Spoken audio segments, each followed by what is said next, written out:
नमस्कार. आज मी तुम्हाला शिकवणार आहे की इंट्राडेसाठी लेवल कशा मार्क करायच्या. तर तुम्ही आता बघू शकताय, मी हा एक स्विंग लो आहे. हा स्विंग लो मार्क केलेला आहे 23,800ला.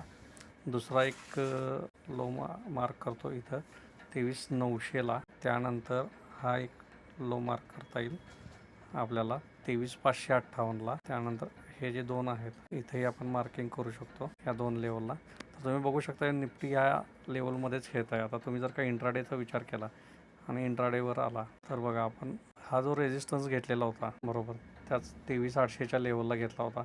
आताही निफ्टी 23,800च्या आसपास तिथूनच फिरत आहे. जोपर्यंत निफ्टी या लेवलच्या वर सस्टेन होत नाही, म्हणजे रेजिस्टन्सच्या वर, तोपर्यंत निफ्टी वर जाणार नाही. तुम्ही आता आणखीन एक लेवल आहे 24,000 ही पण लेवल मेजर लेवल आहे निफ्टीची. ती एक मार्क करून ठेवा. 24,000च्या वर जर का निफ्टी सस्टेन झालं तर आवरलीवर बेस्ट मूवमेंट येऊ शकते अपसाईडचे.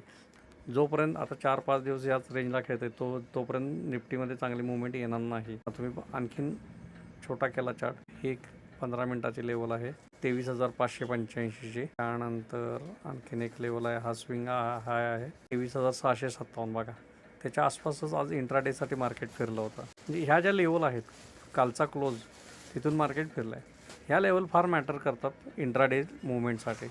आता जिथून मार्केट रिव्हर्स झालं आहे ते बघा, इंट्राडेसाठी लेवल 23,787 ह्या लेवलच्या आसपास. म्हणजे तुम्हाला हे सांगायचं की इंट्राडे लेवल जर का तुम्हाला ट्रेड करायचे असतील तर हे मार्किंग तुमच्या चार्टवर असणं गरजेचं आहे. जोपर्यंत तुमच्या चार्टवर हे मार्किंग येणार नाही तोपर्यंत तुम्हाला लेवल कशा ट्रेड करायच्या हे समजणार नाही, किंवा त्या लेवलला मार्केट कसं रिॲक्ट करेल हे समजणार नाही. आणखीन एक लेवल आहे बघा, इथं तुम्ही घेऊ शकता 23,423. तर जर का वरून खाली पडलं मार्केट जोरात तर या लेवलला पहिल्यांदा सपोर्ट घेईल इंट्राडेसाठी आणि परत एकदा वर येईल. तर अशाच एज्युकेशनल व्हिडिओसाठी मला फॉलो करायला विसरू नका. या व्हिडिओला लाईक करा आणि शेअर करा जास्तीत जास्त तुमच्या मित्रांपर्यंत. धन्यवाद.